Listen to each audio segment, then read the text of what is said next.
Recording in progress. Good morning and welcome once again to my office.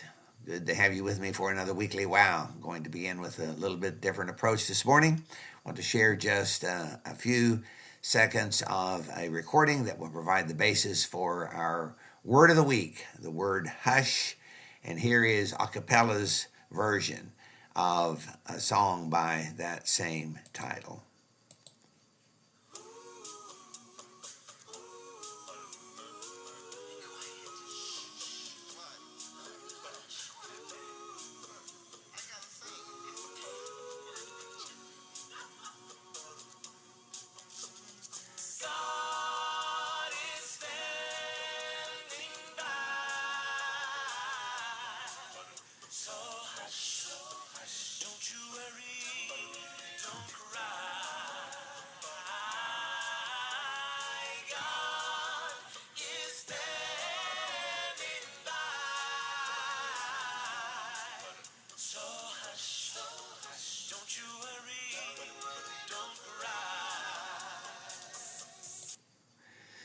So that's not the entire song, but that's enough of the song, hopefully, that you can appreciate some of what I'm going to share today. Our word of the week this week is the word hush. Kind of a strange wow, isn't it? Unless you know the song, unless you know the story, there is a link to the YouTube video, Acapella's Hush, available in the written notes. Here's what you may not need to know, but what I always share. Hush is an example of a word that is an imitative word. That is, it imitates the sound that it has as its meaning. It enjoins silence, mimicking the natural sh breath sound that requires very little muscular effort. In the early 1400s, hush was actually spelled with a final T. So here's our word, hush. Another installment, the last installment, in my WOW series focused on lessons that Jan and I have learned over the last 4 months since her fall. As I just mentioned, Jan and I have arrived at our 4-month post-op checkup, followed up with the surgical team last week at the first of the week. Everything's looking good medically. We're still dealing with far too much pain, although that pain is lessening.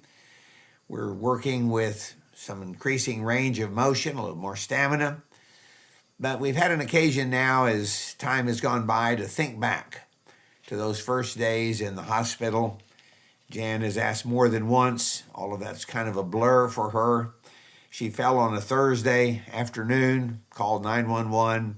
Ambulance came, ER, traction, trying to lengthen that leg that was so severely broken. Times of uncertainty as to when the surgery could be scheduled. Friday afternoon surgery, and everything's pretty much a blur as we look back. Although we do remember church friends and leaders in the church showing up and how meaningful that was to us. The first Sunday, 2 days after surgery, I took my computer to the hospital. I was looking for some music that we could share together on YouTube. And as I searched, this song that I just shared with you showed up. We listened. There's so much meaning in the words beyond the chorus that you heard. And we both teared up. And we listened again and again on repeat. The church elders called from their regular Sunday morning meeting. We were already involved, our hearts were already involved in worship. We were waiting to share communion online with the entire church at the weekly live stream. But this is the song, Hush. And for 3 weeks, until we came home from post-hospital inpatient rehab, again and again, we listened tearfully, mouthing the words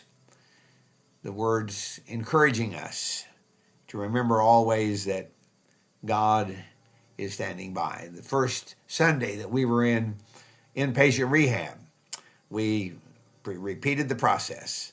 Same thing again.